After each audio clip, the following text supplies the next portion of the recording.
pangbili po ng laptop and other ECLs.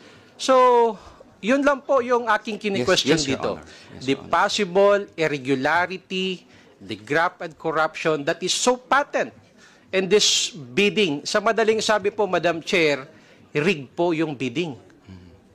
We will double check on that because ganun po yun nangyari. Nagkaroon ng rebidding, marami naman pong sumali at yun po yung naging resulta ng rebidding.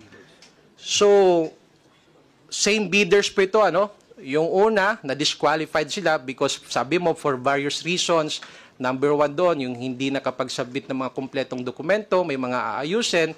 But then again, during the rebidding, sila pa rin ang sumali at nagkaroon ng maliit na lang na variance, no? Imagine from 24% to the 1%.